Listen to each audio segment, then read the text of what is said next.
So today we're going to talk a little bit about learning your home's history. People come into the library all of the time, and it's funny, some people come in specifically to find out about their homes, but a lot of our walk-in traffic is people, they come in, they look around at what we have, and they come up to the desk and say, hey, I'd like to know more about my house. Can you help me? When was it built? Has it changed? Who lived there? What do you know about the people? What's the neighborhood like? And sometimes it'll even be that I know I have a family home in Cincinnati or my great grandparents lived, but it's not there any longer. Is there a way that I can find out about it? So the easiest way to find out just the basics is to visit the Hamilton County Auditor's website. That's at hamiltoncountyauditor.org. Up in the corner, you'll see a property search button, and you can search your property using either the owner's name or the street address. The street address is the easiest. However, if you live on a really common street like Main or Oak, you may get multiple hits, but it's fairly easy to just get through and figure out which one is yours. When you click on that, it will give you, the front page will open up and it'll have basics about the owner, the mortgage, the taxes, the property description, and a table with sales and the appraisal summary. But the information we're looking for is going to be in that appraisal and sales summary. So right here, this home was built in 1886. It tells you basics, 5 rooms, 2 bedrooms, 1.5 baths, various other things. That being said, sometimes the auditor's office is wrong. My own house was built in 1886, but actually it wasn't built until the late 1910s.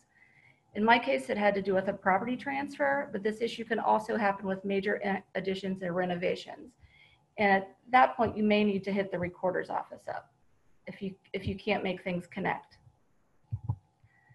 So some other helpful items on the auditor's sites are there will be pictures of the property, there will be ownership cards which show transfers of the property.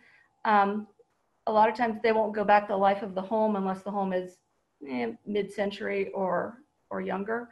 And the other thing you want to make note of is the property description, which will just be a little line above the sales summary that'll have basically a lot number and measurements. When you go to look for your deed, that'll really help you out.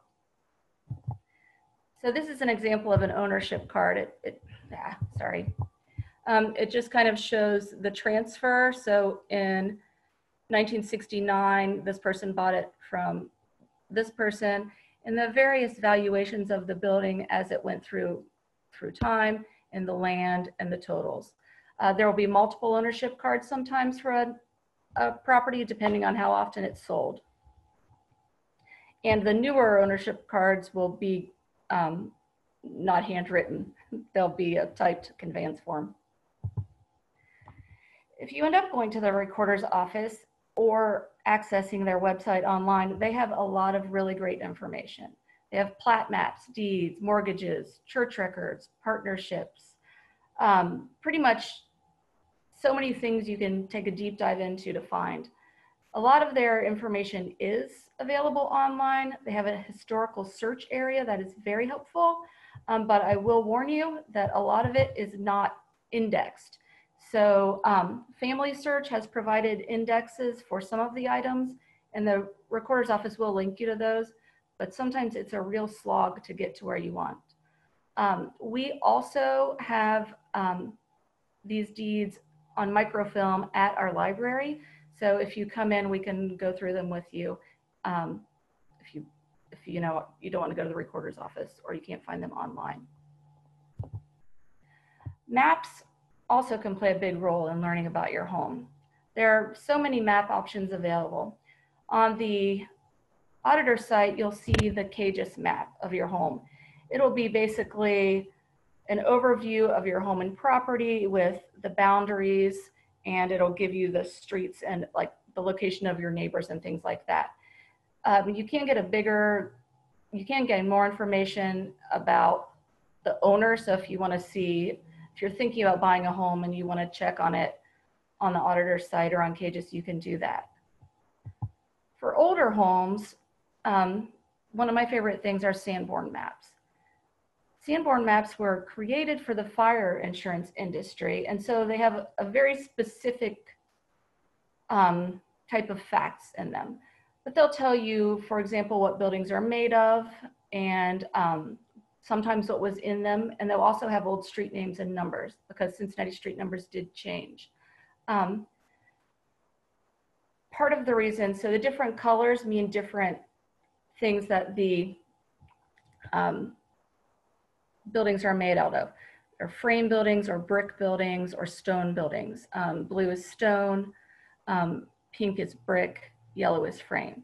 So as you can see, for fire insurance, this was really important because if you think about the 19th century, these homes were so close together and often wood, and so one house goes up and the whole block's gone. But as you look through these maps, you can kind of get a vision of how the neighborhood was structured when your home was built or shortly thereafter. These maps were published in varying intervals between 1887 and 1930. They were often corrected, and so they will have pasted new maps of the neighborhood over the old maps. In our library, we have the old physical volumes, and the trick is if you take your cell phone, turn your light on and shine it underneath the page, you can see what was there before it was corrected, which is kind of nice. Here's an example. This is an overview of a part of the West End. And so you can see like who owned the land and the layout of the buildings and the blocks. And then in the close-up, it just gives you a little bit more of an image. So for example, here we're down in the West End getting near Brighton where all of the butchers were. And so here's a tannery and then the offal company, so innards and such. And there's the pork packing house and a cooperage. I've had people in the library and we're looking for something else on one of these and they'll say, wait, my grandfather worked at this brewery. And well, they'll point at it and it's kind of a fun thing. So another type of map that we have is the Titus Atlas. And the Titus Atlas is from 1869. And it includes not only maps of Cincinnati divided by ward, but also of the rest of Hamilton County. So for example, you can look at a township map, which is this, and then you can go to the neighborhood map and there'll be a close-up of, like, for example, the neighborhood in Springfield Township that's green at the top is Glendale, and then you get a close-up of Glendale in the neighborhood map that's also included in the atlas. These are also a great asset. We have a ton of maps.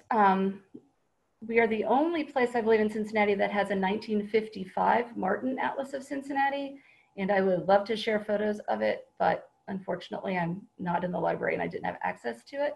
And since they're few and far between, I couldn't find one online. We also have the 83 and 84 Robinson Atlases of Cincinnati and Hamilton County.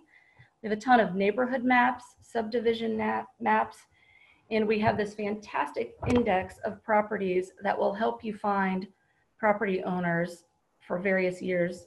It'll match them with the maps. So 1835, 1847, 1848, 1883, 1869, and 1884.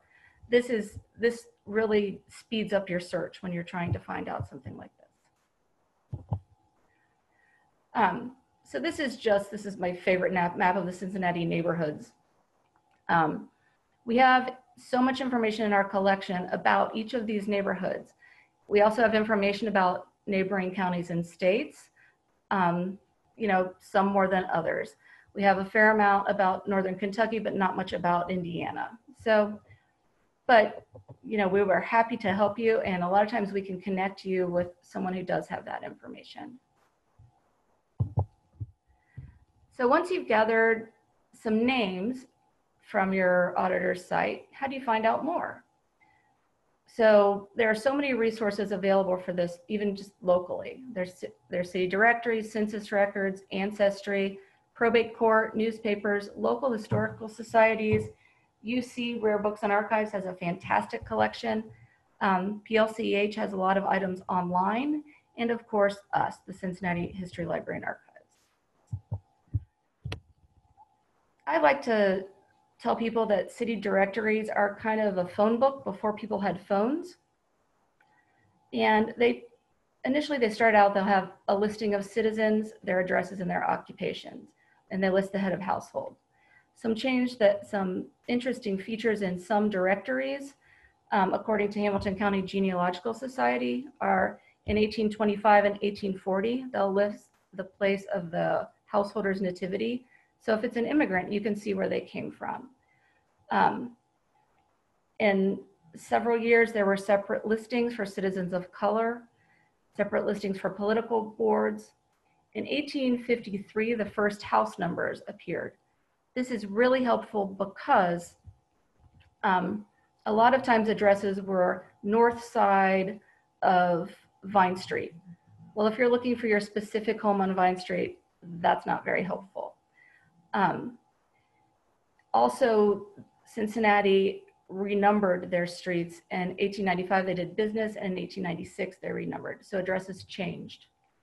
A really handy thing that we have is the crisscross directory, started in 1923. And that's great because you can go straight to the address and just look at the name. And that really speeds up a lot of the searching. The pros of city directories are, it can give you a lot of information pretty quickly. You can access these online through Public Library of Cincinnati. We have them on microfilm and also the actual hard physical copies. And sometimes I find it just easier to just go, especially if you know the name, you go to the name, you look at it, and boom, boom, boom, you can go through a bunch of years in a row. Some of the cons, as I spoke of, are there aren't necessarily house numbers, and women are not generally mentioned unless they are widows or single. It got a little better when they started naming the householders' wives, but because especially if you're looking for someone with a common name like John Smith, and you open up the city directory and there are 8 John Smiths, at least if you know his wife's name, you can narrow it down a bit to which home it might, or to which John Smith it might be. Once you have a name, the census is a great resource. Depending on the census, we have them in print, some on microfilm, and we also have ancestry access. Depending on the year of the census, it may provide not only who lived in the home, but their immigration status, all of the people living in the home, also their marriages and deaths, and sometimes they include photos. I actually ran across a photo of a family home when I was working on my ancestry family tree. So it can be helpful. We have a ton of newspapers in our collection, beginning in as early as 1793. We have them on microfilm, hard copy, and also some mixed in with our, just some regular copies and some bound copies. A lot of them aren't indexed, but we can sometimes find articles about your home or the people that lived there, especially in smaller community newspapers like the Silverton Sun, as you see here. It's maybe a 4-page newspaper, so you can get through that pretty quickly to see if it has anything of interest in it to you. We also have a large pamphlet and flyer collection, and this will tell you about your neighborhood as far as all sorts of things. So here we see an East Walnut Hills quadrennial celebration, and now they're doing that. And then Woodlawn is having a public sale of houses and lots. So if your home is on one of the streets that's going to be mentioned in this public sale of houses and lots, that'll give you a lot of information about when exactly it's sold. We also have, or was built, we also have maps of some subdivisions and when they were, when like farms were broken up into subdivisions and sold off. We have a lot of just individual booklets and things about various neighborhoods. These are great because they often contain photos of both people and buildings. And so just going through these will sometimes you'll hit the jackpot. We have an extensive photo collection. The bulk of the photos are not online yet, but we do have the photo files housed at the library, and you can come in and ask for them. They are divided by neighborhood and street. We may have a photo of your house, we may not, but maybe we have a photo of your neighbor's house or an overview of your neighborhood in 1955 or something. It's just kind of a fun thing to come in and look at. Finally, sometimes people will be looking for something that isn't there anymore. And there's no neighborhood we get more requests from than Kenyon Bar. Excuse me. Kenyon Bar was in the area that we now know as Queensgate, and in the 1950s, more than 2,000 structures were raised to make room for the Mill Creek Expressway and a light industrial area. Almost 26,000 people were dislocated by this. So the only happy news is if you have an address that is in Kenyon Bar, you can go to our website and select photographs, and there is a photo of every single structure that was raised in Kenyon Bar. If you type in the street, some of them have the exact street number, some will be maybe 3 or 4 buildings, but there are over 2,000 photos, and you should be able to find what you need in there. It's both gratifying and depressing. Some other resources that you might not think of once you get off of all of the internet databases and things like that. And these sometimes take a little more work to find what you're looking for. But like I said, sometimes you hit the jackpot. We have this fantastic collection of clipping files of the neighborhoods of Cincinnati. They're basically scrapbooks put together by librarians over years and years. They cut articles out of newspapers, they pasted them in these books, and they are a treasure. I find so many great things in them. We also have a large print collection that includes books about various neighborhoods, historic homes. Maybe your home's in one of them. These 2 books are really useful. It's the 1943 WPA Guide to Cincinnati, and it gives you an overview of history to that point, and then takes you on, excuse all the typos in this, by the way, takes you on multiple neighborhood tours. So it's divided up by neighborhood, and you just pretend you're walking through that area. And especially the 1943 one, you can take with you and be like, oh, that's not here, that's not here, that's still here, and it's really fun. The Bicentennial Guide to Greater Cincinnati is the same, but it was updated in 1988, and it has photographs in it as well.